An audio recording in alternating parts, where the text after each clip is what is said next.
আসসালামু আলাইকুম। দূরে কাছে দেশে অথবা সে বাইরে থেকে প্রিয় বন্ধুরা, ঠিক এই মুহূর্তে যে যেখান থেকে বাস্তব জীবনের গল্প শোনার জন্য আমার সাথে জয়েন করেছেন, আমি আপন।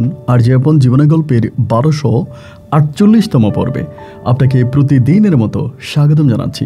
সম্মানিত বন্ধুরা, আজ আমি আপনাকে শোনাবো সিলেটের ভাই মোহাম্মদ বিল্লাল হোসেনের জীবনের এক ভয়ঙ্কর রকম অভিশপ্ত বাস্তব জীবনের গল্প। বন্ধুগণ, আজকের গল্পের টাইটেল 1500 পরীকে বন্দি করে রাতে আনন্দ ফুর্তি করে হাকিম কবিরাজ, বান্ডারি হাকিম কবিরাজ। এই গল্পটা সিলেটের এক প্রত্যন্ত এলাকার আজ থেকে বহু বৎসর আগে ঘটে যাওয়া এক ভয়ঙ্কর রকম অভিশপ্ত পাপিষ্ট বাস্তব জীবনের গল্প। যেই পাপের বোঝা হাকিম কবিরাজের পরিবার আজ পর্যন্ত বয়ে বেড়াচ্ছে। শিক্ষণীয় এক ভয়ঙ্কর রকম বাস্তব জীবনের এই হাকিম কবিরাজের গল্পটা আমি আশা করব আপনার প্রত্যেকে আমার মুখে শুনবেন এবং গল্প শেষে হাকিম কবিরাজকে আপনার মতো করে একটা মন্তব্য কমেন্ট বক্সে লিখবেন। ধন্যবাদ সবাইকে। সুপ্রিয় বন্ধুগণ, আসসালামু আলাইকুম। আমার নাম মোহাম্মদ বিল্লাল হোসেন, আমার বাড়ি সিলেট। বন্ধুরা, আমি আমার জীবনের এই গল্পটা শুরু করার শুরুতে আপনাদেরকে আমার পরিবারের বিষয়ে জানিয়ে রাখি। আমার পরিবারে আমি আছি, আমার বাবা আছে, মা আছে, এছাড়া রয়েছে আমার বড় একটা বোন সহ ছোট 2 ভাই। আমরা টোটাল 3 ভাই 1 বোন। আমাদের পরিবারটা সিলেট শহরের অদূরে সবুজ শ্যামলগড়া পাহাড় ঘেঁষা কোনো এক ছোট্ট গ্রামে এক নিম্ন মধ্যবিত্ত পরিবার। আমার বাবা পেশায় একজন ব্যবসায়ী। আমার বাবা তেমন কোনো বড় মাপের ব্যবসা করে না। আমাদের এলাকাতে আমার বাবার একটা ছোটোখাটো চায়ের দোকান আছে। আমার বাবা আগে চট্টগ্রাম শহরে থাকতো এবং চট্টগ্রাম শহরে একটা পাটকলে আমার আব্বা চাকরি করতো। পাটকলে চাকরি করার পরে ওখান থেকে আমার আব্বার চাকরি চলে যায় না চাকরি ছেড়ে দেয়, আমি এটা ঠিক জানি না। তবে চট্টগ্রাম থেকে আমার আব্বা একেবারে বাড়িতে চলে আসে। আসার পরে সেখানে চাকরি করার সুবাদে আমার আব্বা কিছু পেনশনের টাকা পায় এবং সেই টাকাগুলো দিয়ে আমার বড় বোনের বিবাহ সম্পন্ন করে। আমার বড় আপু দেখতে খুব বেশি একটা সুন্দর ছিল না, অনেকটাই কৃষ্ণবরণ ছিল এবং খাটো ছিল, যার জন্য আমার বড় আপুকে বিয়ে দিতে মোটামুটি আমার বাবার অনেকগুলো টাকা চলে যায়। এরপরে অবশিষ্ট যে কিছু টাকা থাকে তা দিয়ে আমার বাবা আমাদের এলাকাতেই একটা চায়ের দোকান, পাশাপাশি ছোটোখাটো করে একটা মুদির দোকান পরিচালনা করে এবং আমি দেখে আসছি এটা করে আমাদের পরিবারটা চলতেছে। ছোটোবেলায় আমার জীবনে তেমন কোনো কাহিনী নেই। বরাপুর যখন বিয়ে হয় আমি তখন সবেমাত্র ক্লাস 8-এ পড়ি। আমার বরাপুর বিয়ের 1 বছর পরে আমার জীবনে এই ঘটনাগুলো ঘটতে শুরু হয়। আমার বরাপুর বিয়ে হয়ে যাওয়ার 1 বছর পরে আমি তখন ক্লাস 9-এ পড়ি এবং ক্লাস 9-এ পড়া অবস্থায় আমাদের স্কুলের শিক্ষকেরা সবাই মিলে একদিন হঠাৎ করে পরিবারকে ডাকালো। কারণ ক্লাস 9-এ যখন পড়ি, ক্লাস 9 থেকে ক্লাস 10-এ উঠবে এবং এরপরে এসএসসি পরীক্ষা দিব। ওই মুহূর্তটাতে আমাদের পরিবারজনকে ডাকবে। তার বড় কারণ হচ্ছে ওখানে সবাই মিলে সিদ্ধান্ত নিয়েছে যে পরিবারদেরকে ডেকে ওখানে একটা কোচিংয়ের আয়োজন করবে, কোচিং সেন্টার খুলবে। এখানে পরিবারদেরকে ডাকাবে, সবার সাথে আলোচনা করে একটা কোচিং সেন্টার খোলা হবে, ওখানে বাচ্চাদেরকে কোচিং করাবে, আমাদেরকে কোচিং করাবে। তো এই সিদ্ধান্ত নিয়ে তখন পরিবারকে ডাকানো হলো এবং আগের দিন শিক্ষকরা সবাইকে বলে দিল। আমি বরাবরের মতো গিয়ে দোকানে আমার আব্বারে বললাম যে আব্বা, আগামী দিন স্কুলে যাওয়া লাগবে, শিক্ষকরা ডাকছে। আমার আব্বা তখন বলতেছে আমি তো যেতে পারবো না, আমার তো দোকান করতে হবে, একটা কাজ কর, তোর মায়েরে যাইতে বল। আমার মা কিন্তু মোটামুটি আমার আব্বার থেকেও একটু বেশি শিক্ষিত, বা আমার আম্মা মোটামুটি খুবই একজন মানানসই মানুষ আর কি। আমার স্কুলে যতই কিছু হইতো আমার বাবা খুব বেশি একটা যাইতো না। বাবা যেহেতু চট্টগ্রামে থাকতো, সবসময় আমার মাই যাইতো। তো এবার আমি বাড়িতে গিয়ে মারে বললাম যে মা, আব্বা বলছিল যে কালকে তোমার স্কুলে যাওয়ার জন্য স্কুলে আমাদের শিক্ষকরা মিটিং ডাকছে। আমার মা তখন একটু রাগ করেই বলতেছিল যে তোর বাবা যখন চট্টগ্রামে ছিল তখন আমি যাইতাম, আমি করতাম, কিন্তু এখন তো তোর বাবা বাড়িতে, এখনও কেন তোর স্কুলে আমাকে যেতে হবে? আমি তখন বললাম মা, আমি তো জানি না, বাবা তোমাকে যাইতে বলছে। যাই হোক, পরের দিন আমি তখন স্কুলে রওনা দিলাম আমার মাকে সাথে করে নিয়ে স্কুলে গেলাম। এবং স্কুলে যাওয়ার পরে তখন হলো কি, ওইখানে কমিটির সবাই মিলে মিটিং ডাকলো এবং মিটিংয়ে কথাবার্তা হলো। কী কথাবার্তা হলো এটা আমি জানি না। আমাদের ক্লাস তখন বসে গেছে এবং ওই মুহূর্তে মা তখন জানালা দিয়ে আমার কাছে আসলো। তো আমাদের ম্যাডাম বলল যে এই বিল্লাল, তোমার মা আসছে, তো তুমি বাইরে যাও। পরে বাইরে গেলাম ক্লাসরুম থেকে। আম্মা বলে মিটিং তো শেষ, আমি চলে যাব। এখন ওরা মিটিং ডাকছে কোচিং করানোর জন্য। আমি বললাম আমি তো জানি কোচিংয়ের জন্যই ডাকছে। আম্মু বলে ঠিক আছে আমি চলে যাই। আচ্ছা মা ঠিক আছে। মা তখন চলে যাচ্ছে, আমি তখন ক্লাস করতেছি। এমত অবস্থার ভিতরে প্রায় আপনার মানে টিফিন যখন হলো আর কি লেজার পিরিয়ডে, তা লেজার পিরিয়ডে আমি তখন কী করলাম, মানে আপনার স্কুলের ওই কোণার মধ্যে গিয়া ছেলেদের সাথে খেলাধুলা করতেছিলাম। ওই সময় হঠাৎ করে আমাদের বাড়ির একজন লোক উনি এসে আমাকে, মানে আমার আইসা প্রথমে অফিসে খুঁজছে, শিক্ষকদেরকে জানাইছে, তো সারা বলতেছে তো লেজার হয়ে গেছে, বাচ্চারা তো সবাই মাঠে খেলতেছে। ওইখানে উনি আমার মাঠে গিয়ে খোঁজ করছে আমারে বলে, বিল্লাল তাড়াতাড়ি বাড়িতে চল, তোর মায়ের অবস্থা ভালো না। আমি তখন বললাম, কী হয়েছে মায়ের? বলে, তোর মায়ের ভূতে ধরছে। আমি বলি, এটা কী ধরনের কথা? মা সকালবেলা স্কুলে আসলো, আমার সাথে কথাবার্তা বলে গেল, সব কিছু তো ঠিকই আছে, এরপরে মাকে ভূতে ধরবে? আমি না বুঝলাম না। উনি তখন বলে, তুই বাড়িতে গেলে বুঝতে পারবি, চল বাড়িতে চল, সবাই তোরে নিয়ে যেতে বলছে। এবার আমি তাড়াতাড়ি গিয়ে স্যারের কাছে বললাম, স্যার আমার বলে, ঠিক আছে তুই যা। আমি তখন আমার ব্যাগপত্র সব কিছু নিয়ে আমি তখন ওই কাকার সাথে বাড়ির পথে রওনা দিলাম। আমার তো নিজস্ব সাইকেল নাই, ওনার সাইকেলের পিছনে বসছি আর জিজ্ঞেস করতে এসেছি, ও কাকা কী হয়েছে হঠাৎ করে? বলে, বাড়িতে গেলেই না বুঝতে পারবি। পরে বাড়িতে আসছি, বাড়িতে আসার পরে সবাই বলতেছে আমার আম্মারা নাকি, মানে আমাদের স্কুল থেকে আমাদের বাড়িতে যাওয়ার পথে একটা পুরনো মন্দির পড়ে, মানে অনেক পুরনো একটা মন্দির। এই মন্দিরটা এখন বন্ধ, ওখানে মানুষজন যায় না এবং এটা সম্পূর্ণভাবে বন্ধ, মানে পরিত্যক্ত অবস্থায় পড়ে আছে। তা ওই মন্দিরের সামনে নাকি আমার মাকে অনেকেই পাইছে এবং পাওয়ার পরে আস্তে আস্তে লোকজনকে জিজ্ঞেস করছে, তো সবাই বললো এটা আমার, মানে আমার ঠিকানা বললো যেটা অমুকের মা। তো বলার পরে এরপর আমাকে আমার গ্রামের বাড়িতে নিয়ে, আমার মাকে আমার গ্রামের বাড়িতে নিয়ে যাওয়া হয়েছে, মানে ওদের গ্রামে নেওয়া হয়েছে। পরে দেখলাম যে মা ভালো হয় না। পরে আমার আব্বা কী করে একটা কবিরাজ নিয়ে আসছে। কবিরাজ জানার পরে কবিরাজ বলতেছে আমার মাকে কালিতে ধরছে, মানে কালিতে ধরছে আমার মাকে। তো জিজ্ঞেস করলাম, কালিতে আমার মাকে ধরার কারণ কী ছিল? আমার আম্মাকে উনি ভালো করে, তাবিজ তোমান দিয়া, পানি পরোটা দিয়া ভালো করে। আবার তিনি এটাও বলে যে কালিতে আমার মাকে ধরছে, ওই কালি সহজে যাবে না, এটা মাঝে মাঝে আসবে, মাকে বিরক্ত করবে, ডিস্টার্ব করবে। পরে কবিরাজকে জিজ্ঞেস করা হলো যে কী ব্যাপার, হঠাৎ করে কালিতে ওই মন্দিরের সামনে কেন ধরলো? পরে কবিরাজ যেটা বললো, দুপুরবেলা নাকি আমার মা ওই মন্দিরের ওখানে প্রস্রাব করতে বসেছিল, মানে মন্দিরের ভিতরে প্রস্রাব করতে বসছে এবং ওখান থেকে আমার মাকে কালিতে ধরে ফেলে। তো কবিরাজ তখন চলে যায় এবং আমার মা তখন মোটামুটি জিন ছাড়া সুস্থ হয়। আমি তখন মাকে জিজ্ঞেস করলাম, ও মা কী হয়েছে, মন্দিরের সামনে তুমি কেন গেলা? আর তুমি তো আমার সাথে ভালো করেই কথা বলে আসতেছিলা স্কুল থেকে, এরপরে তুমি মন্দিরের সামনে গেলা কেন? মা বলে, বাবারে অনেক প্রস্রাবে চাপছিল, অনেক প্রস্রাব ধরছিল। পরে মন্দিরের কাছাকাছি আসলাম, ভাবলাম তো এর ভিতরে কোনো মানুষ টানুষ থাকে না, এটা তো খালিই পড়ে আছে। তা আমি তখন এটার ভিতরে প্রস্রাব করার জন্য গেছিলাম এবং শুধু প্রস্রাব করতে বসছি এবং ওই মুহূর্তে হঠাৎ করে দেখলাম আমি দেওয়ালের মধ্যে এক ভয়ঙ্কর কালো আকৃতির চেহারা এবং তার চোখগুলো ঝলঝল করতেছে। তারে দেখেই বাবা আমি ওখানে জ্ঞান হারিয়ে ফেলি। এরপরে আমার আর কিছু মনে নাই। তো যাই হোক, এরপর আম্মুকে মোটামুটি আমি তখন বললাম যে এটা তুমি ঠিক করো নাই, মন্দিরের ভিতরে কেন প্রস্রাব করতে যাবা? তুমি কি কখনো মসজিদে প্রস্রাব করো? মা বলে, না। তাহলে মন্দিরে গেলা কেন মা? এটা বলার পরে মায়ে তখন আমরা মোটামুটি ঘরের মধ্যে নিয়ে গেলাম। এই রাতের মধ্যে মা প্রায় রাত্রে আপনার 11টা কি 11:30 বাজে আমার মা আবার চিল্লাইতে শুরু করছে, মারে নিয়ে যাচ্ছে, মা চিল্লাইতেছে, মানে পুরো গ্রামের মানুষ, পুরো বাড়ির মানুষ এক হয়ে গেছে, আমার আম্মাকে নিয়ে যাইতেছে। আমার আম্মাকে উড়ে নিয়ে যাবো আর ধরে রাখতে পারতেছি না। রাত কেটে সকাল হলো এবং সকাল হওয়ার পরে ওই কবিরাজকে আবারও খবর দেওয়া হলো। কবিরাজ আমার আব্বাকে ডিরেক্টলি বলে দিল, দেখেন আমার যা করার আমি করছি, এর উপরে আমার কোনো ক্ষমতা নাই। আমি বলছি যেটা বারবার এসে বিরক্ত করবে, এটা বারবার বিরক্ত করবে, এটাকে আমি পরিপূর্ণভাবে ওই শরীর থেকে ছাড়াতে পারবো না।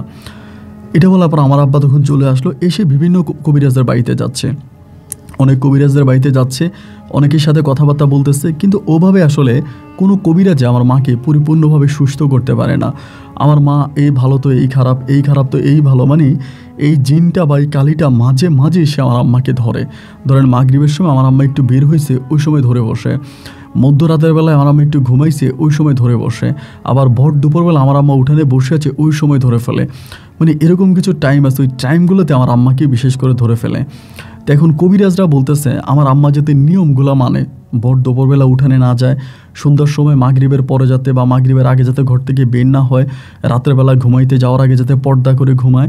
তো এখন একটা মহিলা মানুষ এত কিছু কিভাবে মানবে? আবার আমার আম্মা মোটামুটি একটু বয়স্ক মানুষ, এত নিয়ম নীতি মেনে তো আর চলা যায় না। দেখা যায় এরকম করতে করতে হঠাৎ করে আমাদের মানুষের মুখে মুখে শুনতেছি যে হাকিম, বান্ডারি হাকিম কবিরাজ বলে একজন লোক আছে, এটা আমাদের পার্শ্ববর্তী গ্রামের বান্ডারি হাকিম কবিরাজ। এবং ওই কবিরাজ মোটামুটি অনেক নাম করা কবিরাজ। উনি একটা সময় কবিরাজি করতো এবং এই সময় উনি এখন আর কবিরাজি করে না। এখন আর কবিরাজি করে না, হয়তো মাঝে মাঝে একটা দুইটা রুগী দেখে, কিন্তু ওভাবে দেখে না। বাট উনি অনেক মানে ফেমাস একজন কবিরাজ, মানে সবার মুখে মুখে ওনার নাম, এবং উনি যে রুগীরে ধরছে ওই রুগীর একদম সম্পূর্ণভাবে ভালো করে ছাড়ছে। ওনার ওই জীবন দশায় এমন কোনো ঘটনা নাই যে কোনো রুগীকে উনি ধরছে এবং ওই রুগীরে সুস্থ না করে উনি ছেড়ে দিচ্ছে, উনি সুস্থ করতে পারে নাই, এরকম কোনো ঘটনা নাই। তো এখন দেখা গেল যে ওই কবিরাজ কিন্তু সহজে রুগী দেখে না। এবার আমার আব্বা গেছে হাকিম কবিরাজের কাছে, গিয়ে আমার আম্মার কথা বলছে। কবিরাজ ডিরেক্টলি আমার আব্বাকে বলে দিল, দেখেন আমি তো এখন রুগী দেখি না, আমি রুগী দেখি না, আমার কাছে এসে লাভ নাই, আমি রুগী দেখি না।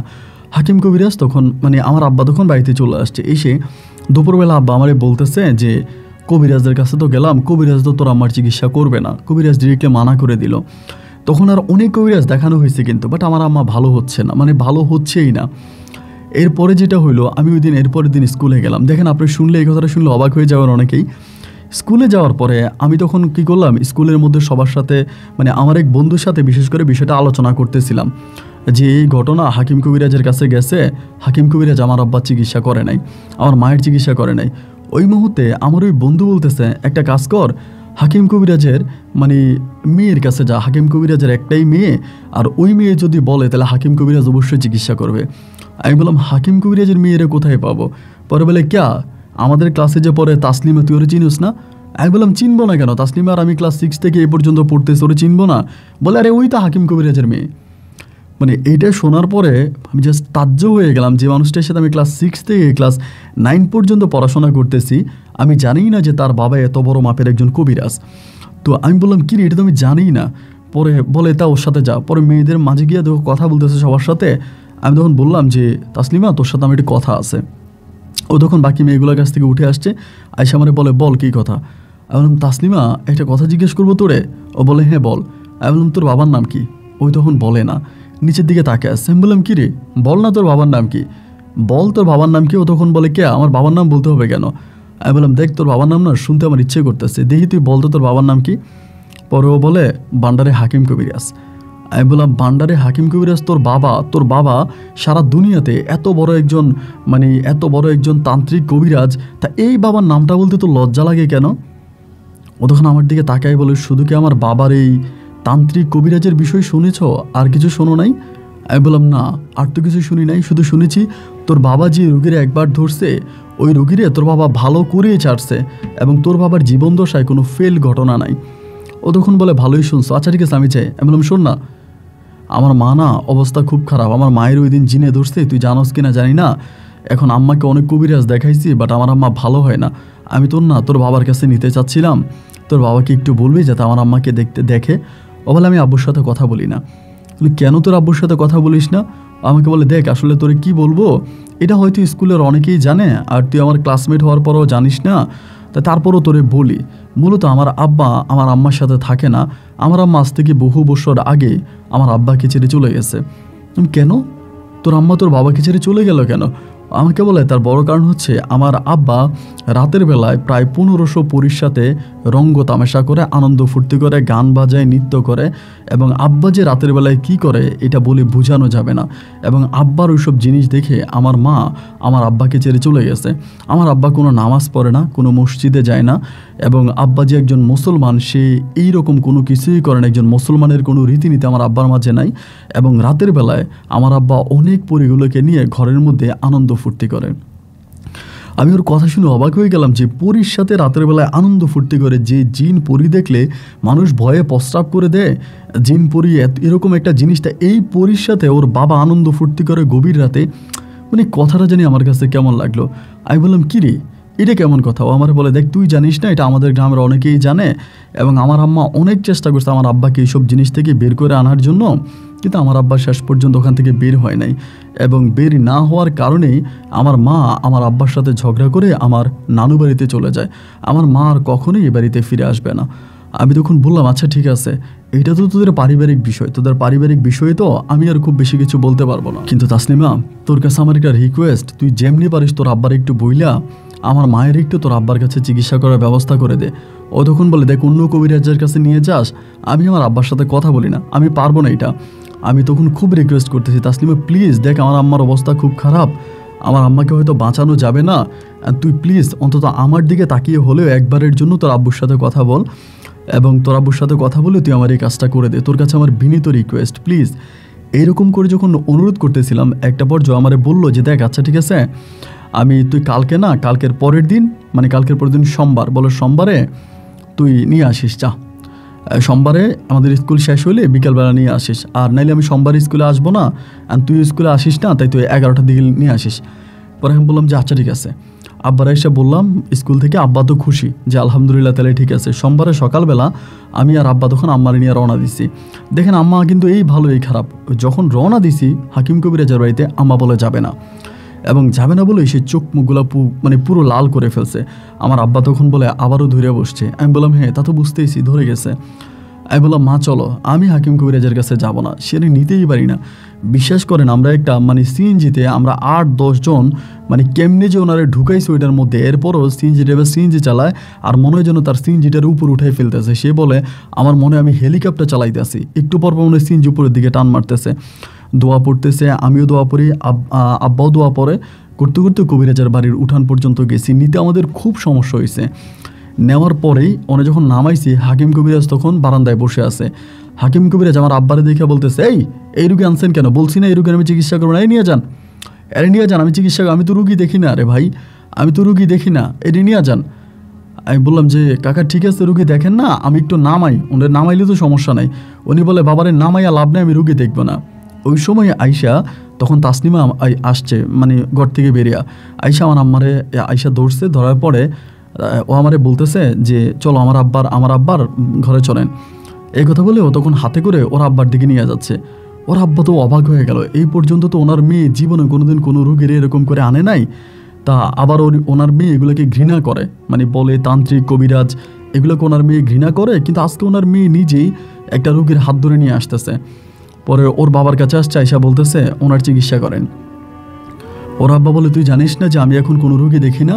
ও তখন বলে আমি কথা বাড়াবো না, ঝগড়া চাই না, শুধু বলছে ওনার চিকিৎসা করেন, আর ওনার চিকিৎসা না করলে ভালো হবে না। এইটা বলে ও তখন একদিকে চলে যায়, মানে চলে যায়। ওর বাবা কিন্তু ওকে ভয় পায়। এরপর ওর বাবা বলে ঠিক আছে ভিতরে ঢুকান, এবং ভিতরে ঢুকানোর পরে উনিও তখন যায়, গিয়ে বেশি না প্রায় 15-20 মিনিট থাকে আমার মায়ের শরীরের ভিতরে কিছু পানি ছিটিয়ে দেয়। পানি ছিটিয়ে দেওয়ার পরে বলে নিয়ে যান, ওই কালী বা কালীর 14 গোষ্ঠী আর কখনো এর কাছে আসতে পারবে না, ওরা নিয়ে যান। পরে নিয়ে যাচ্ছি। পরে এমন সময় আমার আব্বাকে তখন জিজ্ঞেস করে যে কি ব্যাপার, আমার মেয়ের সাথে আপনাদের পরিচয় কি? আমার মেয়ে কেন এই ইয়েরে নিয়ে আসলো, মানে আমার মেয়ের সাথে পরিচয় কি? পরে আমার আব্বা বলতেছে আপনার মেয়ের সাথে পরিচয় হচ্ছে আমার ছেলে আর আপনার মেয়ে এক ক্লাসে পড়ে। উনি বলে ও আচ্ছা ঠিক আছে তো নিয়ে যান।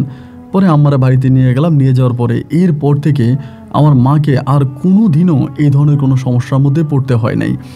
এই ধরনের কোনো সমস্যা আমার মার পড়ে না। আমার মা পরিপূর্ণভাবে সুস্থ হয়ে গেছে এবং ভালো হয়ে গেছে আলহামদুলিল্লাহ। আমরা আল্লাহ তাআলার কাছে দোয়া করি এবং এই হাকিম কবিরাজের মাধ্যমে আমার সুস্থ হয়েছে। হাকিম কবিরাজ সমাজের কাছে কি, সৃষ্টিকর্তার কাছে কি, এবং এলাকার মানে নিজের কাছে কি, ওইটুকুন আমরা জানি না, তবে আমাদের কাছে তিনি একজন ভালো মানুষ, কারণ তিনার কারণে আমার মা সুস্থ হয়েছে। তো এরপর থেকে আমি আস্তে আস্তে করে তাসলিমের সাথে আস্তে আস্তে করে কথা বলি। এর আগে কিন্তু খুব বেশি একটা কথা বলতাম না, একই ক্লাসে পড়তাম, কিন্তু দেখা হইলে হাই হ্যালো ভালো আছোস অতটুকুই, কিন্তু এছাড়া অন্য কোনো কথা ওর সাথে আমার হতো না বা এরকম কিছু না। কিন্তু এরপর থেকে ওরে যখন দেখতাম মাঝে মাঝে কথা বলতাম, কিরে ভালো আছোস কি না কা, মানে এরকম করতে করতে ক্লাস 9 থেকে আমরা তখন ক্লাস 10-এ উঠি। এবং ক্লাস 10-এ ওঠার পরে আমি একটা বিষয় খুব খেয়াল করে দেখি ওই সময়টাতে, মানে এর আগ থেকেও দেখতাম আর কি, তাসলিমে সব মেয়েদের কাছ থেকে একটু আলাদা থাকে। হয়তো মেয়েরা ওরে ডাকলে বসে এবং বসে কারোর সাথে খুব বেশি একটা কথা বলে না প্রয়োজন ছাড়া, আর ছাত্রী হিসেবেও মেধাবী আছে, মোটামুটি অনেকটা ভালো, চুপচাপ বসে থাকে এবং নীরবে থাকে। তো ওই দিন একদিন দেখলাম কি, ও আমাদের স্কুলের মানে সামনে হচ্ছে একটা কাঁঠাল গাছ আছে, কাঁঠাল গাছের নিচে একা একা বসে আছে, অন্য কোনো ছেলে মেয়ে নাই, তখন এখনও ক্লাস বসে নাই, ওরকম একটা অবস্থা সকালবেলা। পরে আমি গেছি ওইখানে, যাওয়ার পরে আমি বললাম কী রে ক্লাসে যাবি না? এরকম তাকায় দেখলাম যে চোখের পানি মুছতেছে, মানে কান্না করতেছে। কী রে তাসলিমা কান্না করতেছিস কেন, কী হয়েছে, চল ক্লাসে চল। ও বলছে তুই যা আমি আসতেছি। পরে আমি ক্লাসে গেছি, ও তখন আসছে। আসার পরে পুরোটা ক্লাসে দেখলাম আমার মন খারাপ। এরকম করতে করতে টিফিনের সময় হয়েছে, টিফিন আওয়ারে সবাই বের হয়েছে, হওয়ার পর ডাকলাম তাসলিমা একটু কথা বলবো। বলে বল, কী হয়েছে তোর, সারাটাক্ষণ ক্লাসের মধ্যে মন খারাপ করে বসেছিলি, খুব বেশি একটা কথা বললি না, তোকে দেখলে কেমন যেন খুব আনমনা মনে হচ্ছে, কী হয়েছে বলতো? বলে আজকে কী দিবস জানিস? আমি বললাম কী দিবস? বলে আজকে মা দিবস। আমি বললাম মা দিবস, আমি তো এরকম দিবস টিবস গণি না, এগুলো তো আমি বুঝি না। ও বলে হ্যাঁ আজকে মা দিবস। তাই আমি বললাম তো মা দিবস হলে কী হয়েছে? বলে আমি আমার মাকে অনেক মিস করতেছি। আমি বললাম তোর মাকে মিস করলে তুই মায়ের কাছে যা দেখা কর। ও বলে সম্ভব না। আমি বললাম কারণ? বলে আমার আম্মার বিয়ে হয়ে গেছে, আমার আম্মা অন্য পরিবারে আছে, ওইখানে আমার অনেক ভাই বোন আছে, আমি ওখানে যদি যাই আমার যিনি সৎ বাবা আছে আমার আম্মাকে সেকেন্ডে যিনি বিয়ে করছে উনি আমার আম্মার সাথে অনেক দুর্ব্যবহার করে, খারাপ ব্যবহার করে আমার সামনে, এটা দেখতে আমার ভালো লাগে না, যার জন্য আমি যাব না। আমি বললাম এটা কোনো কথা হইলো, তুই যাবি না? এটা কী ধরনের কথা বলতো? আরে বলতেছে যে না আমি যাব না। তো এমন করতে করতে হঠাৎ করে দেখলাম কি আমার ছোটো ভাই আসছে স্কুলের দিকে, আইসা ও আসতেছে দেখলাম। পরে ওর কাছে গেলাম, কী হয়েছে? বলে আম্মা আসছে ডাক্তারের কাছে, আমার একটু দাঁতের সমস্যা, দাঁত দেখাইতে আসছে। পরে আমি বললাম আম্মার কাছে গেছি, যে গেলাম কী গো মা কী হয়েছে? মা কইতেছে যে দাঁতের ব্যথা করতেছে, ডাক্তার দেখাইতে আসছে। পরে মারে দাঁতের ডাক্তার দেখালাম, দেখানোর পরে মা চলে যাচ্ছে। এমন সময় মারে বললাম মা জানো তোমার যে হাকিম কবিরা যে চিকিৎসা করছে না ওনার মেয়ের এই কাহিনী। বলার পরে মা আমারে বলে তো স্কুল ছুট হইলে মেয়ের নিয়ে আমার বাড়িতে আয়। আমি বললাম ওকে যাবে? বলে তুই বাড়িতে নিয়ে আসিস। আমি যে মা ঠিক আছে। পরে মায়ের বিদায় করে দিলাম। দেওয়ার পরে এই মধ্যে আবার ক্লাসেরও সময় হয়ে গেছে, টিফিন আওয়ার শেষ, দেন আমরা আবারও ক্লাস করলাম। ক্লাস শেষ হওয়ার পরে ওই তখন বাড়ির দিকে যাচ্ছে, আবার সবাই তখন যে যার মতো করে ক্লাস থেকে বেরোইছে। আমি বললাম তাসলিমা তুই আমার সাথে চল। আমার বলে তোর সাথে কোথায় যাব? আমি বললাম আমাদের বাড়িতে। বলে আরে না তোদের বাড়িতে যাবো কেন? আমি বললাম মা তোকে নিতে বলছে। আমার বলে দেখ আমি যাবো না, আমার ভালো লাগতেছে না, আমি বাড়ি যাবো, বাড়ি গিয়ে আমি ঘুমাবো। আমি বললাম তুই আমার সাথে চল, আমার মা তোকে সাথে করে নিয়ে যেতে বলছে। ও যেতে যাচ্ছে, পরে আমি জোরাজুরি করতেছি, না তুই যেতেই হবে তোকে চল। এবং জোরাজুরির একটা পর্যায়ে ও তখন বলে আচ্ছা ঠিক আছে যাবো। পরে আমার সাথে আমাদের বাড়িতে যাই, গেলে পরে আমি না অবাক হয়ে যাই। আমার একটা বড় বোন আছে, কিন্তু আমার মা কোনোদিন আমার বড় বোনের সাথেও এরকম করে ভালোবেসে কথা বলে নাই বা এতটা কাছে টেনে নেয় নাই। তাসলিমা যাওয়ার পর আমার মা তাসলিমারে যেমন জড়াই ধরছে।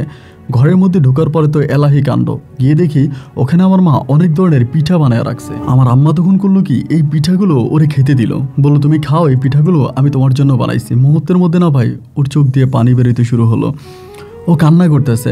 আমার আম্মা বলে কান্না করতেছো কেন? পিঠা খাও, পিঠা খাও। ও বলে না আন্টি পিঠা খাবো না। আমার মা বলতেছে আমার আন্টি ডাকার দরকার নাই, তুমি আমার মাই ডাকতে পারো। ও তখন বলে মা ডাকবো? বলে হ্যাঁ আমার তুমি মাই ডাকো।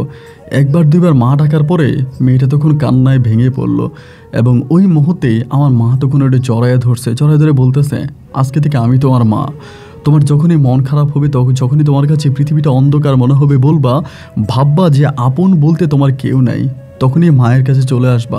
আমি হয়তো তোমাকে পেটে ধরি নাই, হয়তো তুমি আমার পেটের সন্তান না, কিন্তু বিশ্বাস করো একটা সন্তানকে মা যেমন করে ভালোবাসে আমি তোমাকে তেমন করে ভালোবাসবো। তোমার যখনই মন খারাপ হবে তুমি আমার বাড়িতে চলে আসো, আমার বাড়িতে আসার জন্য তুমি এক বিন্দু পরিমাণে দ্বিধা করো না। এবং সেদিন তাসলিমা চলে গেল, কিন্তু এরপরে সময় পেলে সুযোগ পেলেই তাসলিমা আমাদের বাড়িতে আসতো, আমার আম্মার সাথে বসে থাকতো, আমার আম্মুর সাথে গল্প গুজব করতো। এবং আম্মাও এক কথায় বলতে গেলে তাসলিমাকে ছাড়া কোনো কিছুই বুঝতো না। বাসায় একটা মুরগি জবাই হলো, আমার আম্মা বলবে তাসলিমার জন্য রেখে দিবে, যদি তাসলিমা নাও আসে আমার আম্মা তাসলিমার জন্য প্যাকেট করে পাঠাই দিবে। ঘরে আচার বানানো হয়েছে ওইখান থেকে আমাকে দিয়ে দিবে, যা এই আচারটা তাসলিমারে দিয়ে আয়। মানে যখন যাই ঘরের মধ্যে করা হবে সবই আমার আম্মা তাসলিমাকে দিবে। এবং এক ক্ষেত্রে ওই ক্ষেত্রে তাসলিমা আমাদের পরিবারের একজন মেম্বার হয়ে যায়।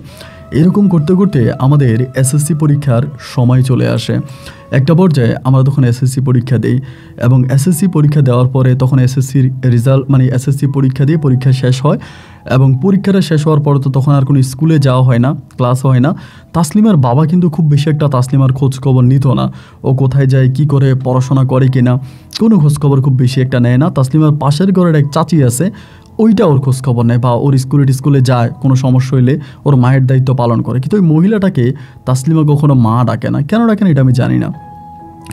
এবার যখন ধরেন আপনার পরীক্ষা শেষ হলো ওখানে তো একটা গ্যাপ আছে, ওই গ্যাপে তাসলিমা তখন আমার আম্মার কাছে আসে। আবার এখানে গিয়ে আরেকটা বিষয় বলে রাখি, আমার আম্মা কিন্তু টেইলারি কাজ জানতো, আমার আম্মা কিন্তু মেশিন দিয়ে বিভিন্ন ধরনের কাপড় চোপড় সেলাই করতো, অনেকের টেইলার্সের কাজ আমার আম্মা জানতো। তো ওই সময়টাতে তাসলিমা তখন আমার আম্মার কাছে আসে, আইসা টেইলারি কাজ শিখে। তো টেইলারি কাজ শিখলে পরে এরকম করে আসা যাওয়ার মাঝে মাঝে তাসলিমার সাথে আমার একটা ভালো লাগার সম্পর্ক শুরু হয়ে যায়। যেহেতু সবসময় আমাদের ঘরে আসে, আমি ওকে দেখি, আমার সাথে ওর উঠা বসা চলাফেরা, ওকে আমি আমার মাঝে মাঝে বাড়ি পর্যন্ত দিয়ে আসি। এরকম করতে করতে ইচ্ছে হোক বা অনিচ্ছে হোক ওর সাথে আমার একটা প্রেমের সম্পর্ক শুরু হয় এবং সম্পর্কটা খুব গভীর একটা সম্পর্কে গিয়ে পৌঁছায়। আমি আমার মাকে বলি, আমার বাবাকে বলি, এবং এই বিষয়টা আস্তে আস্তে করে আমার ছোটো ভাইরা জেনে যায়, আমার মাও জেনে যায়, এবং পারিবারিকভাবে তখন তাসলিমের প্রতি আমি অনেকটা আকৃষ্ট হয়ে পড়ি। একইভাবে তাসলিমও আমাকে অনেকটা ভালোবেসে ফেলে।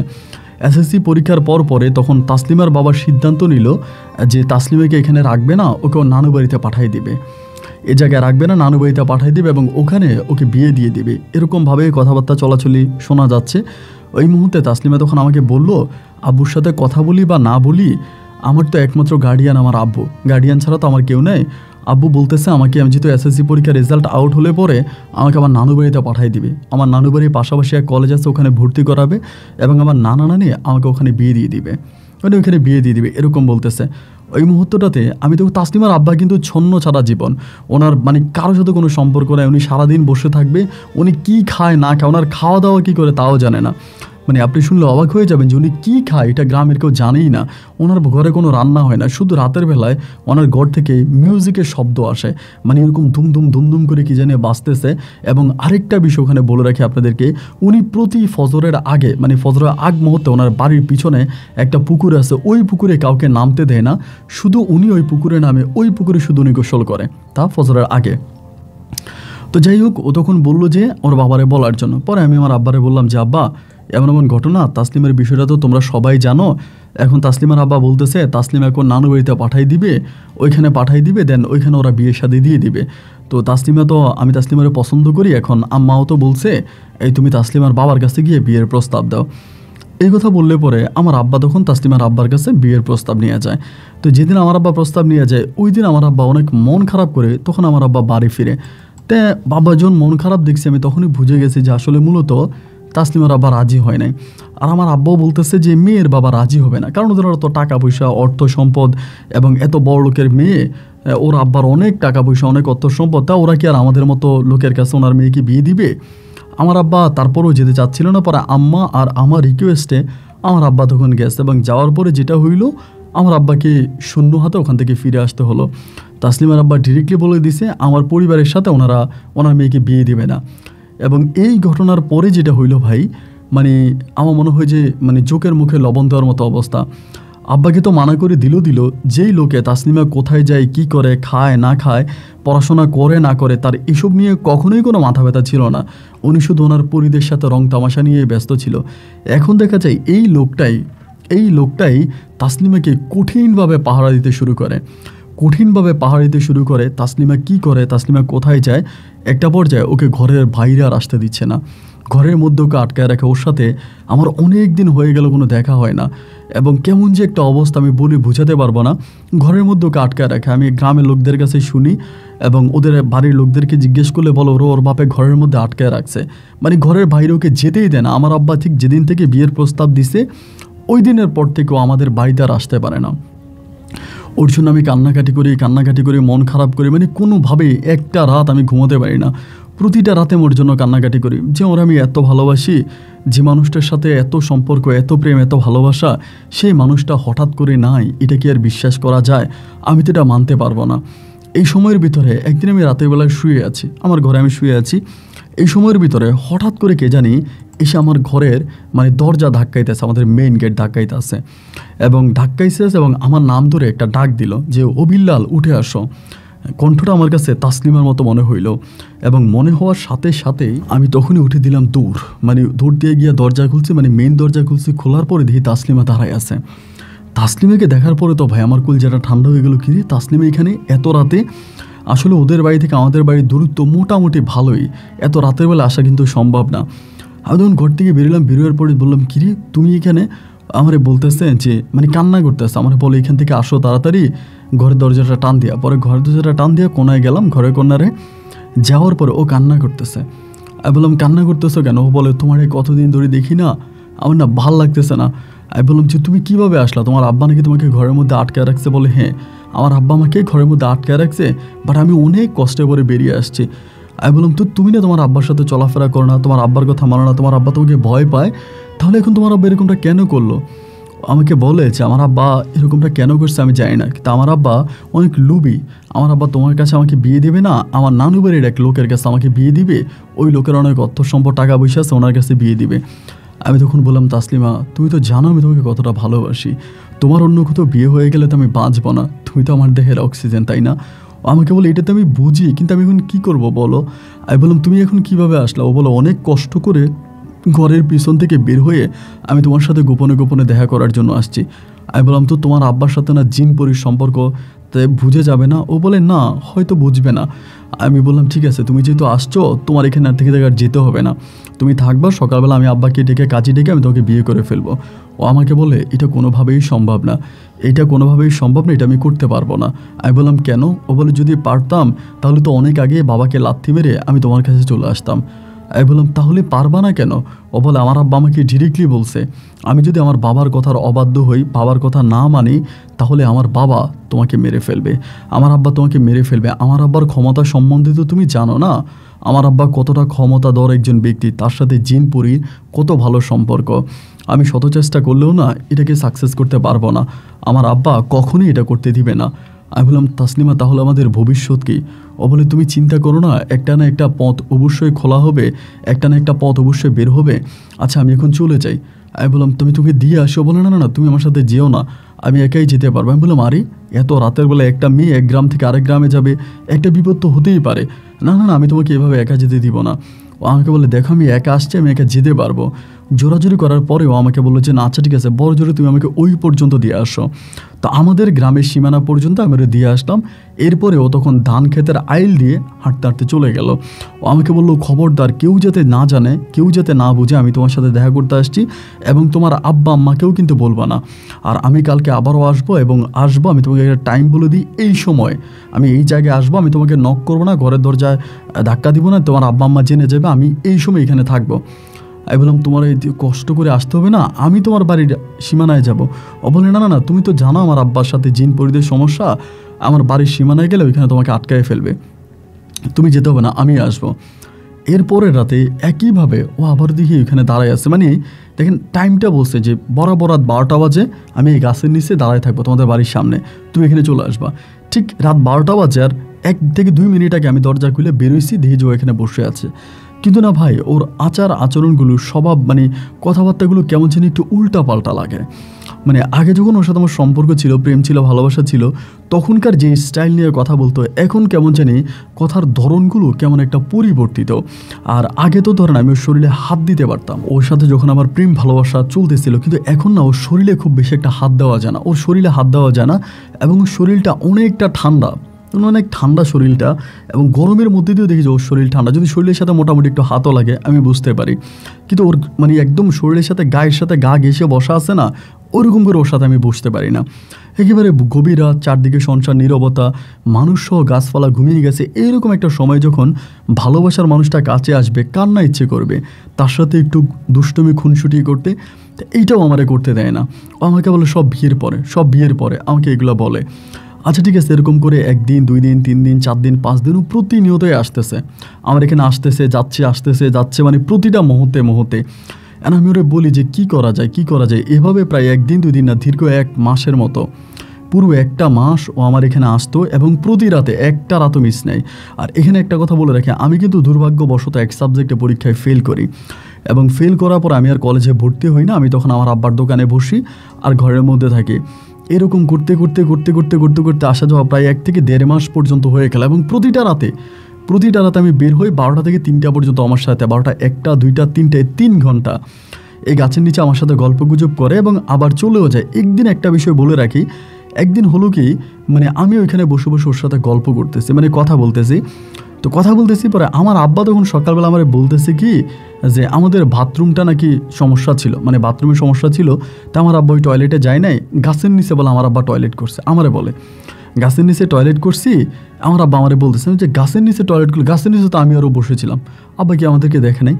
মানে আমার কাছে এটা মনে হলো আর কি। আবার আমি এটা বলি না, কারণ আব্বা কোদাল নিয়ে যাইতেছে সকালবেলা ভোরে, আব্বা ওইখানে বাথরুম করছে, এটা মানে ডাকনা দিবে আর কি। আমি মনে মনে চিন্তা করতেছি, আমি আর তাসলিমা তো ওখানে বসেছিলাম, তাই আব্বা কি আমাদেরকে দেখে নাই?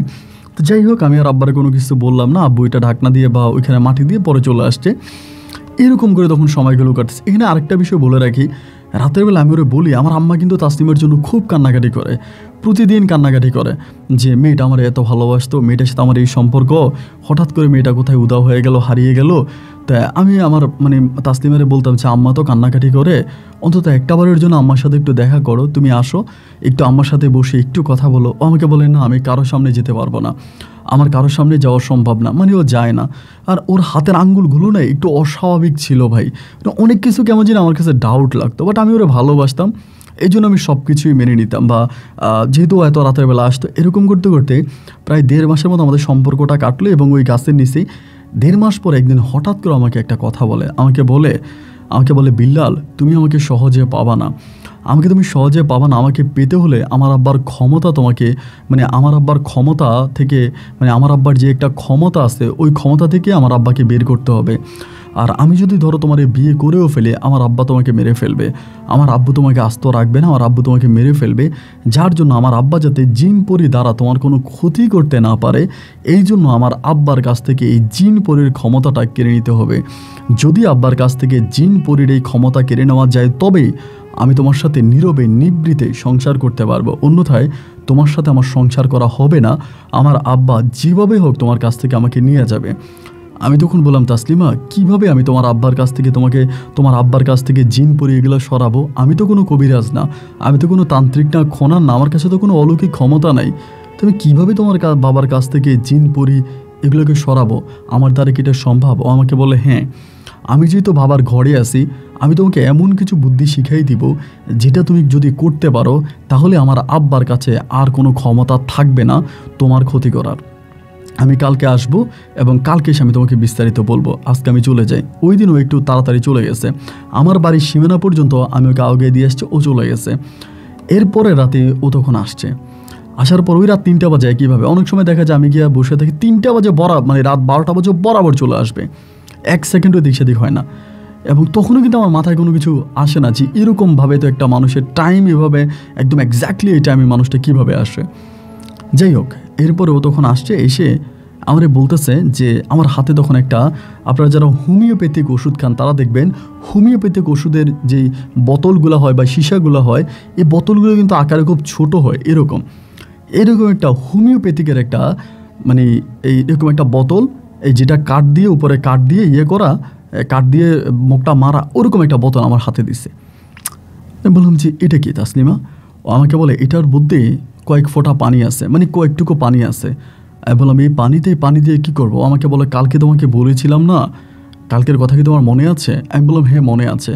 বলে কালকের কথা যদি মনে থাকে তাহলে আমার কথা খুব মনোযোগ দিয়ে শোনো, আমার কথা যদি তুমি ঠিকঠাক মতো পালন করতে পারো, আমার কথা যদি তুমি শোনো, তাহলে আমার আব্বার যে ভৌতিক বা অলৌকিক যে ক্ষমতা আছে, আমার আব্বার ওই অলৌকিক ক্ষমতা নষ্ট হয়ে যাবে।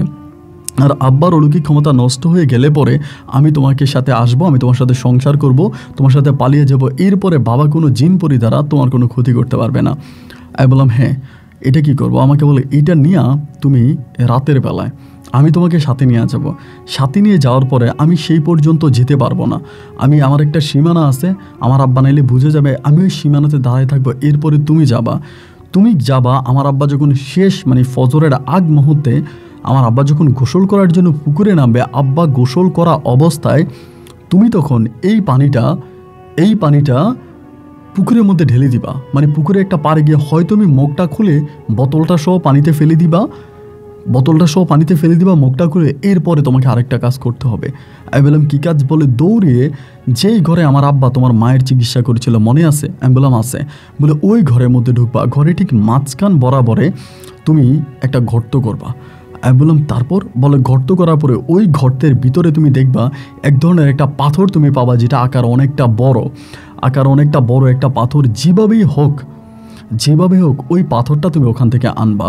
আমি বললাম তারপর? বলে ওই পাথরটা আনার পরে এই জায়গা থেকে পাথরটা মাথায় করে পারো, যে করে পারো পাথরটা আমার কাছে নিয়ে আসবা, আমি যে জায়গায় দাঁড়ায় থাকবো, এবং এই জায়গায় এনে যদি তুমি আমার কাছে পাথরটা দিতে পারো, তাহলে আমার বাবা তোমার আর কোনো ক্ষতি করতে পারবে না। দেখেন ও যে আমাকে কথাগুলো বলতেছে, ওই সময় আমার একটা বড় মাথায় জিনিসটা আসে না যে এই কাজটা তো তুমিও করতে পারো, তোমার ঘরের মধ্যে জিনিসটা। আমি ওরে কী প্রশ্ন করি, মানে আমি ওরে বলি যে আমি যদি এই কাজটা করতে যাই, তা তোমার আব্বা পুকুর থেকে ওইটা যদি দেখে ফেলে আমাকে ধরে ফেলবে না? আমি ঘরে ঢুকবো, দরজা ভাঙবো, এরপরে আমি এটা আনবো। ও আমাকে বলে দেখো তুমি যতক্ষণ পর্যন্ত কাজটা সম্পূর্ণ না হবে আমার আব্বা না পুকুর থেকে উঠতে পারবে না, এজন্যই তো তুমি পানিটা পুকুরে ফেলে দিবা। আমি বললাম তোমার আব্বা চিৎকার করবে উঠতে না পারলে? বলে আমার আব্বা চিৎকার করলেও আশেপাশের কোনো মানুষ আমার আব্বার চিৎকারের শব্দ শুনতে পাবে না। আমি বললাম তার মানে কি? ও আমাকে বলে আমার আব্বা ওই ওই যে পানিটা যখন তুমি ঢেলে দিবা আমার আব্বা এই জায়গাটার মধ্যে বন্দি হয়ে যাবে, মানে পুকুরে পানির মধ্যে বন্দি হয়ে যাবে। আমি তখন বললাম এই পানি তুমি কই পাইলা? ও আমাকে বলে এত প্রশ্ন আমাকে করো না, তুমি পারবা কি না, হ্যাঁ বা না? আমি বললাম পারবো। ও বলে আজকে যাবা? আমি বললাম হ্যাঁ আজকেই যাবো, কারণ আমি তোরে পাওয়ার জন্য পাগল। ও বলে ঠিক আছে তাহলে একটা খুন্তি নিয়ে আসো, যেটা দিয়ে মাটি খনন করা এরকম একটা খুন্তি নিয়ে আসো।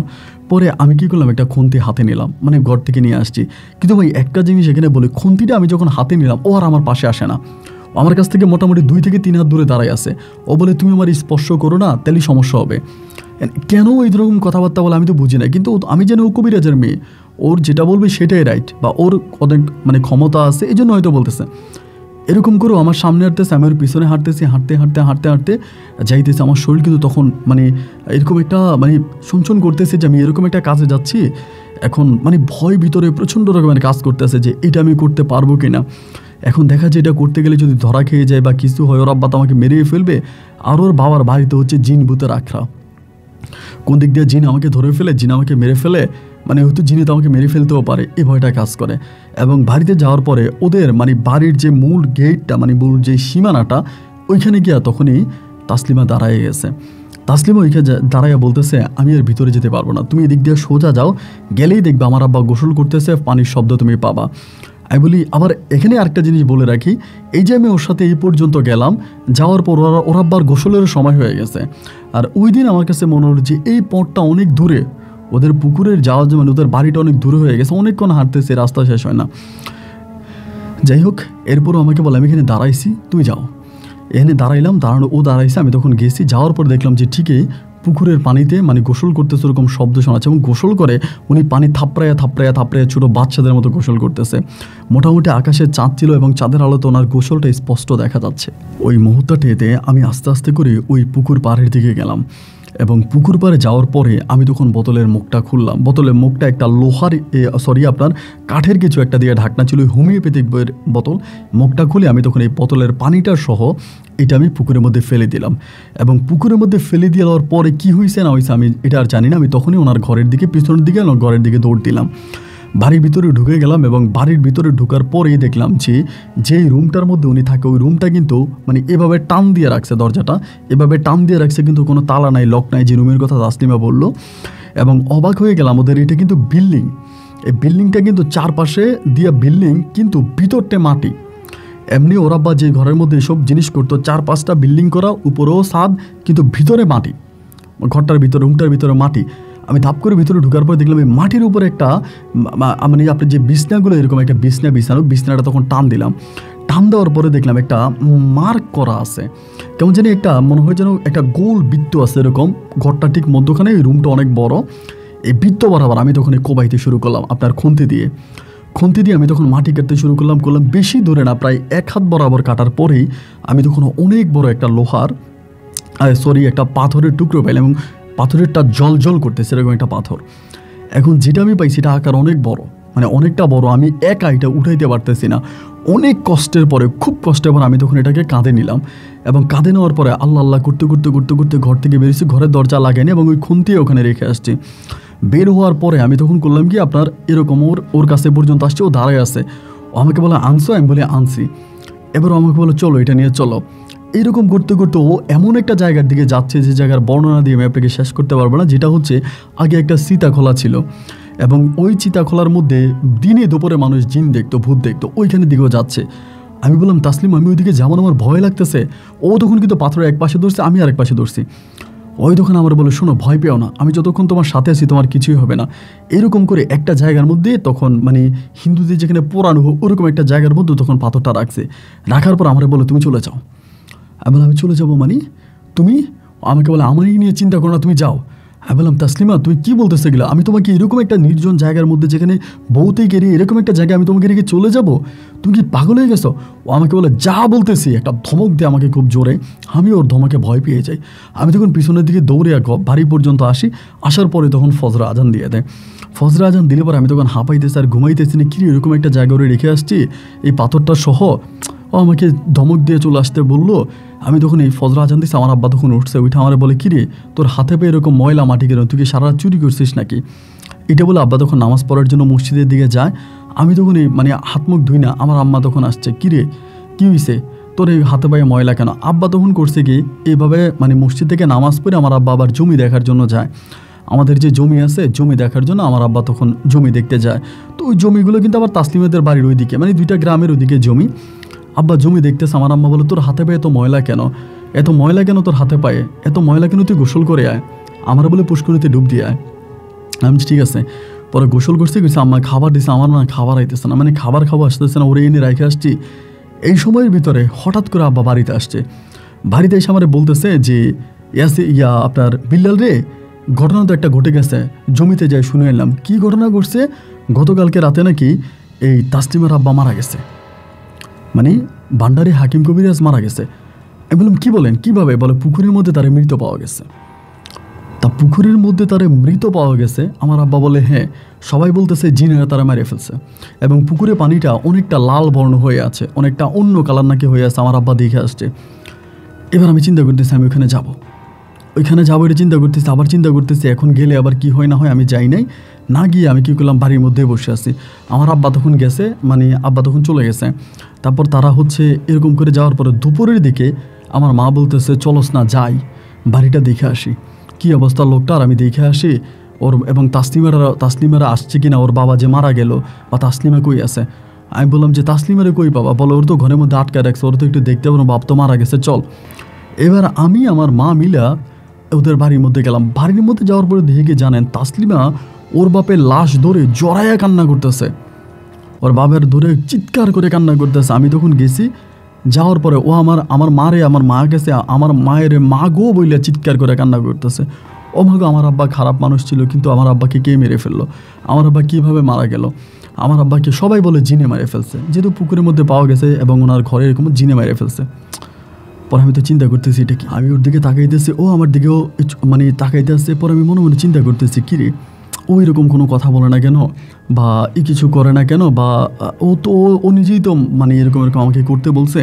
আমি তো ওখানে দাঁড়াই আছি এবং মানুষের কথাবার্তা বলতেছে। একটা পর্যায়ে একটা ভদ্রলোক এসে তাসলিমারে টাইনা উঠাই ফেলতেছে ওই জায়গা থেকে, এবং যিনি ওনাকে উঠাইতেছে ইনি খুব এমনভাবে ধরতেছে যে তাসলিমার মনে হয় খুব কাছের কেউ, এভাবে বুকে টোকে জড়ায় এভাবে ধরিয়া ওর বাবার এই যে ওর বাবার ধোয়াইতে নিয়ে যাবে, এখন ধোয়াইতে নিতে পারতেছে না, ও এরকম করে ধরে আসছে। ওর বাবা কিন্তু প্রচণ্ড মোটা, স্বাস্থ্যবান, লম্বা একটা লোক ছিল।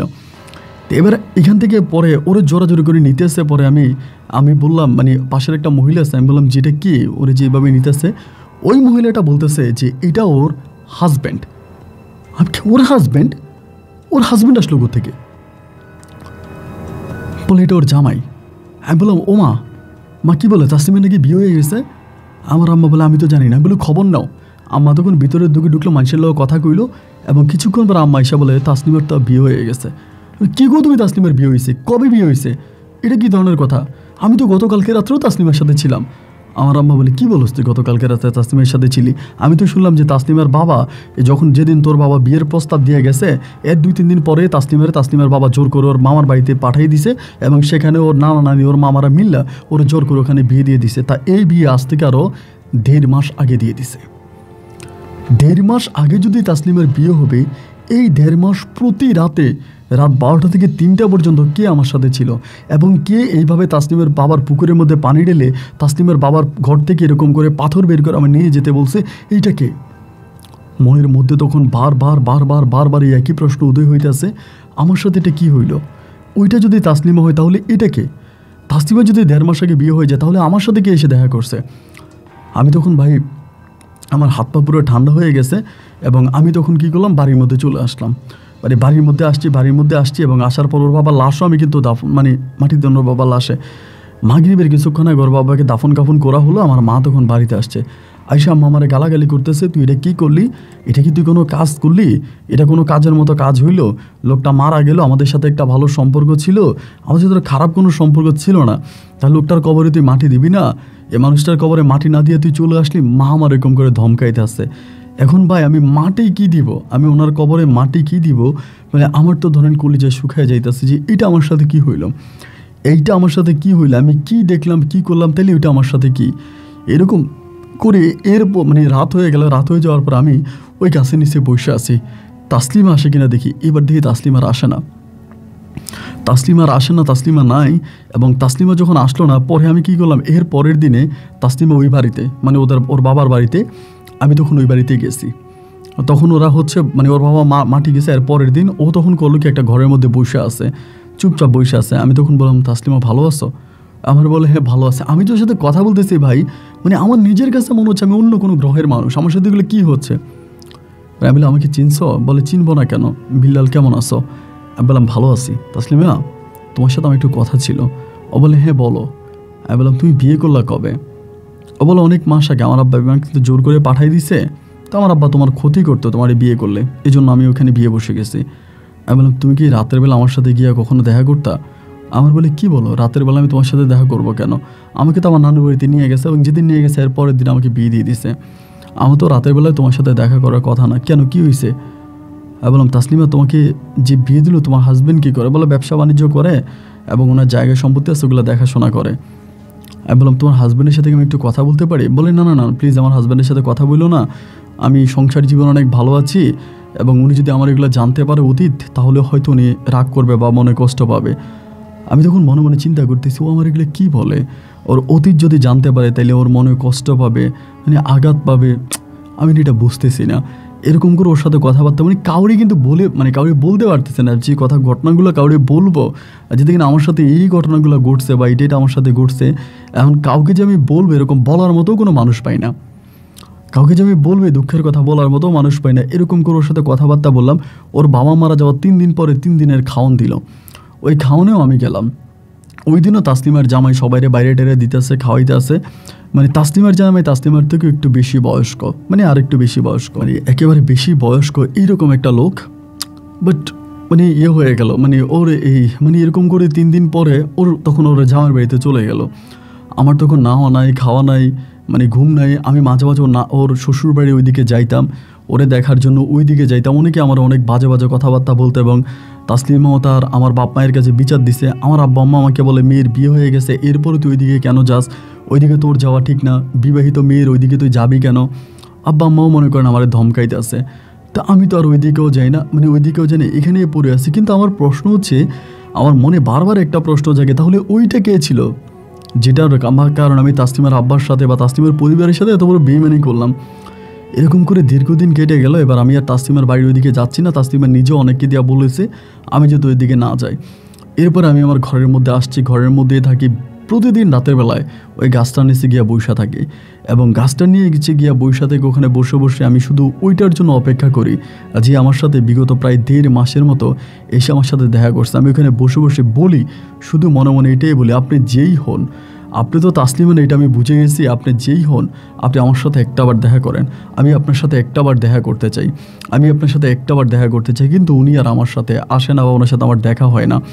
এইরকম করতে করতে একদিন হলো কি, প্রায় তার 2-3 দিন পর আমি রাতের বেলায় ঘুমাই আসি পরে ওই দিন আমি যাই নাই, মানে মাঝে মাঝে যাই না, মাঝে মাঝে যাই না। গাছের নিচে ঘুমিয়ে থাকা অবস্থায় আমি হঠাৎ করে স্বপ্নে দেখি ওনারে, মানে ওই তাসলিমার আকার ধরে আসছে, এসে আমারে বলতেছে যে, বিল্লাল তুমি আমাকে মাফ করে দিও, তুমি আমার বোনকে বাঁচাইছো, আমার পরিবারকে বাঁচাইছো, এবং 1500 পরীকে তুমি এই দরজালের হাত থেকে, ওই খারাপ মানুষটার হাত থেকে মুক্ত করছো, এই জন্য আমরা তোমার কাছে চিরকৃতজ্ঞ।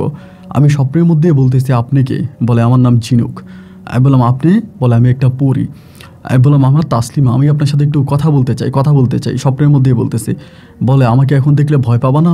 আমি বললাম, না ভয় পাবো না, স্বপ্নেই বলতেছি। বলে, আচ্ছা ঠিক আছে, আমি তোমাকে ডাকবো, তোমাকে কালকে রাতে আমি ডাকবো। এই কথা বলে উনি চলে গেল। আমার তখন ঘুমটা ভেঙে গেল। আমার তখন মনে হলো যে হ্যাঁ, তার মানে উনি আমাকে সাড়া দিয়েছে, উনি আসবে। এরপরে রাতে আমি না ঘুমিয়ে বসে আসছি, এই ঘরের দরজায় এসে তাসলিমার কণ্ঠে আমাকে ডাক দিছে, অবিকল তাসলিমার কণ্ঠে। ডাক দেওয়ার পরেই ভাই আমি তখন দরজা খুলছি, খোলার পরে দেখি যে তাসলিমার মতো করেই উনি দাঁড়ায় আছে, এরকম ঘোমটা দিয়ে মুখ ঢাকা। আমার ভিতরে কিন্তু কোনো ভয় নাই, কারণ আমি এর সাথে এত কিছু করছি, ভয় কাজ করে না। আমি ডাইরেক্ট ওনার কাছাকাছি গেছি, যাওয়ার পরে গাছের নিচে গেছি। আমি বললাম, আমার সাথে এই কাজটা কেন করলেন? আপনি একটা পুরী হয়ে কেন আপনি তাসলিমের বাবারে মারাইলেন? বলে, তাসলিমের বাবাকে আমি মারাই নাই, উনি পানিতে থেকে ঠান্ডা অবস্থা উনি মরে গেছে, ঠান্ডা থাকা অবস্থা, তখন কিন্তু একটু ঠান্ডার মৌসুম ছিল। বলে, ঠান্ডা অবস্থায় উনি ওখানে মারা গেছে, আমি জাস্ট ওনাকে পুকুরে বন্দি করছি। আমি বললাম যে দেখেন, এই কাজটা আমার সাথে কেন হইল? আমি তো আপনাকে তাসলিমা মনে করে আপনার সাথে কথা বলছি, কিন্তু আপনি আপনাকে দেখবো, আপনি ঘোমটা খোলেন। বলে, না, ঘোমটা খুললে তুমি ভয় পাবা, আমি আমার তাসলিমার রূপে তোমার কাছে আর আসতে পারবো না। আমি বললাম, আমি তাসলিমাকে পেতে চাই, আমি তো তাসলিমাকে পাওয়ার জন্যই আপনার সাথে এগুলো করছি, আপনি আমাকে আমার তাসলিমাকে আমার কাছে এনে দেন। বলে, তাসলিমাকে তুমি পাবা। আমি বললাম, সত্যি আমি তাসলিমারে পাবো? কেমনে পাবো?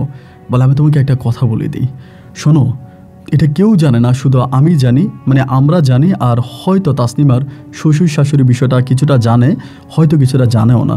আমি তখন বললাম, কি? বলে, তাসলিমার স্বামীর আগের একটা সংসার আছে। আমি বললাম, মানে? তাসলিমার স্বামীর আগের একটা সংসার আছে? বলে, হ্যাঁ, ওই সংসারে তাসলিমার স্বামীর 2টা মেয়ে সন্তান আছে, এটা তাসলিমা জানে না। এইটা তাসলিমার কানে খবরটা পৌঁছাই দিলেই তাসলিমা তার আগের স্বামীকে ছেড়ে তোমার কাছে চলে আসবে। আমি বললাম, কিভাবে?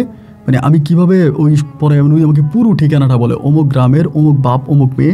আমাকে একটা কাগজের মধ্যে উনি সব লিখে আনে, ওই কাগজটা আমার হাতে দেয় যে এখানে সব ঠিকানা দেওয়া আছে, তুমি ঠিকানা অনুযায়ী গেলে ওইটা সব জানতে পারবা। এটা তাসলিমা জানে না, কিন্তু ওই মহিলা জানে, যে ওনার হাজব্যান্ড দ্বিতীয় বিয়ে করছে, ওই মহিলা অনুমতি দিছে, কিন্তু এটা তাসলিমা জানে না। এই কথা বলে উনি বলে, আমি চলে যাবো, আমি তোমাকে বেশি সময় দিতে পারবো না, আমি যাই। এটা বলে উনি ওখান থেকে তখন হেঁটে হেঁটে আমাদের বাড়ির দিকে বেরিয়ে চলে যায়। আমি তখন ঘরের মধ্যে ঢুকলাম, এবং ঘরের মধ্যে ঢোকার পরে ওই মুহূর্তেই আমি তখন এই চিঠিটা হাতে নিলাম, বা লেখাটা খুব সুন্দর করে লেখা, উপরে বাংলায় লেখা, নিচে আরবিতে লেখা। লেখাটা দেখে আমি তখন করলাম কি, এর পরের দিন ওই গ্রামের উদ্দেশ্যে রওনা দিলাম। এটা আমাদের গ্রাম থেকে বেশ দূরের। সেই গ্রামে যাওয়ার পর আমি খোঁজ খবর নিয়ে জানতে পারলাম, আসলেই তাসলিমার জামাই সেই গ্রামে বিয়ে করছে।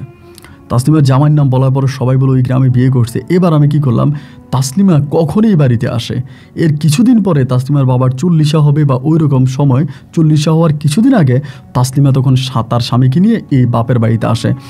আমি তখন তাসলিমার আমার মারে বললাম, মা, তুমি গিয়া তাসলিমারে নিয়ে আসো। তাসলিমারে আমার মা আনতে গেল, পরে তাসলিমা ওর জামাইকে নিয়ে আমাদের বাড়িতে আসছে। এখন জামাইকে নিয়ে যখন আসছে, আমি তো আর জামাইয়ের সাথে কথা বলতে পারি না। এমন করতে করতে আমার এলাকার কিছু পোলাপাইন্ডে বললাম যে একটা কাজ কর, এরকম ওর জামাইরে নিয়ে চলে যা, ওর জামাইরে নিয়ে তোরা যা, আমি একটু তাসলিমার সাথে কথা বলবো। ওই সময় কিন্তু মোবাইল ফোন আপনার অত প্রচলিত ছিল না। পরে আমাদের এলাকার পোলাপাইন্ডে বলে, এলাকার পোলাপাই, দুলাভাই চলেন ঘুরে আসি। মানে বিকেলবেলা তাসলিমার জামাইরে নিয়ে আমার এলাকার পোলাপাইন চলে গেছে। এই সময় আমি তাসলিমারে ধরে আমি বললাম, তাসলিমা, এই ঘটনা। আমার বিশ্বাস করে না। আমি বললাম যে, তাসলিমা, আমি তোমারে ভালোবাসি। ও বলে, ভালোবাসতে 1.5 মাস কোথায় ছিল? আমি তোরে বলতে পারি 1.5 মাস কোথায় ছিলাম। আমি বললাম, দেখো, আমি তোমাকে এই ঠিকানা দিছি, এই ঠিকানা অনুযায়ী তুমি চলে যাও, এই ঠিকানা অনুযায়ী তুমি চলে যাও, এবং তুমি খোঁজখবর নিয়ে দেখো যে এটা সত্য কি মিথ্যা। এটা সত্য কি মিথ্যা তুমি খোঁজখবরটা নিয়ে দেখো।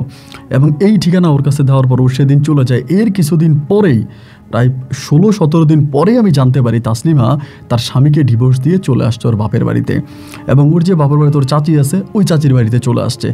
আমি তখনই মারে পাঠালাম, ও মা, তুমি যাও, তুমি যেমনি পারো তাসলিমারে বুঝাইয়া আমার ঘরে তুমি তাসলিমারে নিয়ে আসো। আমার আম্মা তখন এই সুযোগটা কাজে লাগানোর জন্য তাসলিমার বাড়িতে গেল। যাওয়ার পরে বুঝে শোনায়া প্রায় 5-7 দিন বোঝানোর পরে ও তখন রাজি হলো। ওর ওই বাড়িতে থাকা চাচি তখন আনুষ্ঠানিকভাবে তাসলিমাকে আমার কাছে বিয়ে দিল, এবং তাসলিমা সর্বোপরি আমার বউ হইল। বউ হওয়ার পরে দেখেন, ও তো আমাকে বিয়ে করছে, আমি ওর বউ। ও আমাকে বারবার জিজ্ঞেস করে যে, তুমি কিভাবে জানলা আমার স্বামী আগে একটা বিয়ে করছে? এইটা তো অন্যরা কেউ জানে না, তুমি কেমনে জানলা? এবং 1.5 মাস ধরে তুমি কেন আমার খোঁজ খবর নিলে না, আমার কাছে গেলা না? 1.5 মাস পরে তুমি কেন আমাকে পাওয়ার জন্য এরকম পাগলামি করলা? এরকম অসংখ্য প্রশ্ন ও প্রতিনিয়তই আমাকে করতে থাকে। কারণ একবার মঞ্চে ওরে বলি, আবার বললেও কি মনে করবে?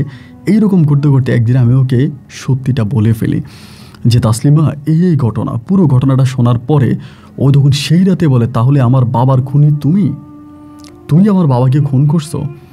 এইটা বলে ভাই, ওর সাথে আমার সংসার চলতেছে, কিন্তু এমতো অবস্থার মধ্যে ওই তখন করলো কি, এর পরের দিনে সকালবেলা, দেখেন আমার স্বামী স্ত্রীর সম্পর্ক আছে, আমরা বিয়ে করছি মানে কয়েকটা মাস পরে আর কি।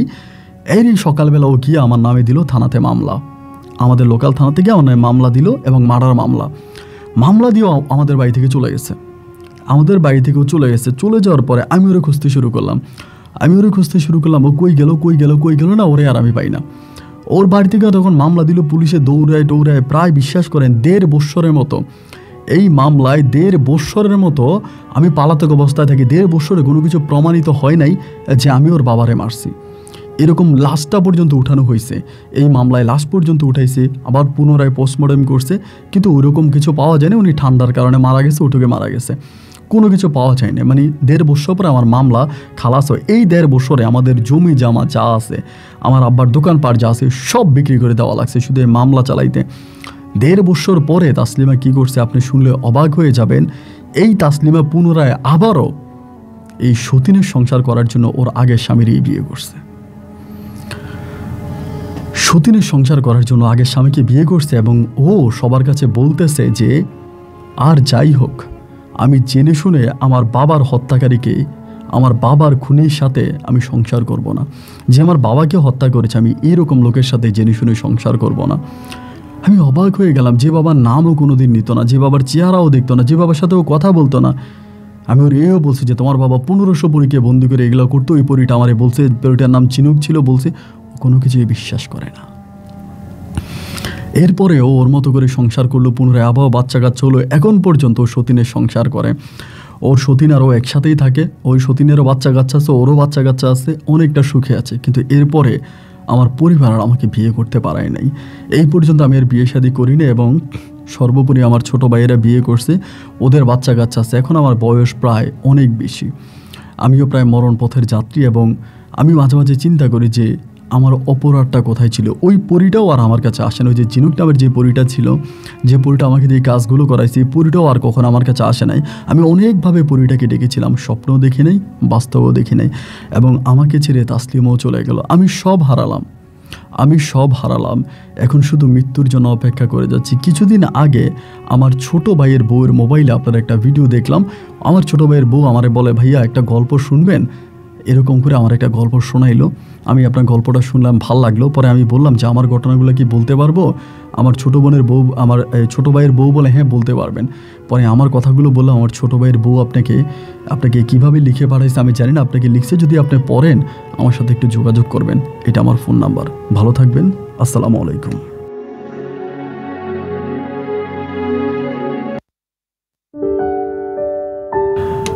বন্ধুরা, সবাইকে অনেক বেশি ধন্যবাদ এই পর্যন্ত আমার সাথে থেকে সিলেটের ভাই মোহাম্মদ বিল্লাল হোসেনের জীবনের বাস্তব গল্পটা শোনার জন্য। বিশ্বাস করেন, গল্প নয় যেন আমি অন্য কোনো রাজ্যে হারিয়ে গেছিলাম। মানে আমার যেটা মনে হলো যে আমি গল্পের মাঝে ঢুকে মনে হয় আমি বিল্লাল হোসেন হয়ে গিয়েছিলাম। এবং বিল্লাল ভাইয়ের জন্য সত্যি আমার অনেক বেশি কষ্ট হচ্ছে। এই মানুষটা শুধু স্বার্থের কারণে অন্যের স্বার্থে শিকার হয়েছে, বলি হয়েছে, এবং শেষ পর্যন্ত মামলা চালাতে গিয়ে বিল্লাল ভাইয়ের বর্তমান পরিস্থিতি খুবই খারাপ। এবং বিল্লাল ভাইয়ের যে ঘর ভিটা আছে, ওই ভিটার জায়গাটাও কিন্তু ভাইয়েরা দেয় নাই। তার কারণ হচ্ছে ভাইরা বলতেছে যে আপনার কারণে আব্বা জায়গা বিক্রি করছে, আপনার মামলা চালাতে গিয়ে আব্বা দোকানপাট বিক্রি করছে, এই জন্য সর্বশেষ যে ঘর বিটা ছিল সেটাও বিল্লালের এখন নাই। এক কথায় বলতে গেলে মাথার উপরে ছাদ নাই এবং পায়ের নিচে মাটি নাই। এ মানুষটা তার জীবনটাই নষ্ট করে দিয়েছে একটা ছোট্ট প্রেমের পিছনে। বিল্লালের মতো হয়তো এরকম অনেকেই আছে যারা এই গল্পটা শুনেছে। বিল্লালের উচিত ছিল শেষের দিকে অন্তত ঘর জামাই হলেও এইগুলো আমি পড়ি নাই। অনেক কিছু আসলে অনেকে অনেক গল্প পাঠায়, ওখানে অনেক কিছু লেখা থাকে, আমি এগুলো পড়ি না। কারণ সব পড়তে গেলে ভাই 2 ঘন্টায় গল্প শেষ করা যাবে না। এমনি আপনারা বলেন গল্প বড় হয়ে যায়। বিল্লাল ভাইয়ের কিন্তু অনেকটা অপশন ছিল। একটা পর্যায়ে তাকে ঘর জামাই পর্যন্ত অনেকেই অফার করেছিল বিয়ে করার জন্য, কিন্তু উনি আর বিয়ে বসে না। এটা তার জীবনে ভুল হয়েছে, ওনার বিয়ে বসার দরকার ছিল। যাই হোক, আজকে বিল্লালকে ঘিরে যদি আপনার কোনো কথাবার্তা থাকে কমেন্ট বক্সে লিখবেন, এবং বিল্লাল ভাইয়ের ছোটো ভাইয়ের বউ হয়তো কমেন্টগুলো পড়ে বিল্লাল ভাইকে শোনাবে। আজ এখানেই বিদায়, ইনশাল্লাহ দেখা হবে অন্যদিন অন্য কারো বাস্তব জীবনের গল্প নিয়ে। আল্লাহ হাফেজ, আসসালামু আলাইকুম।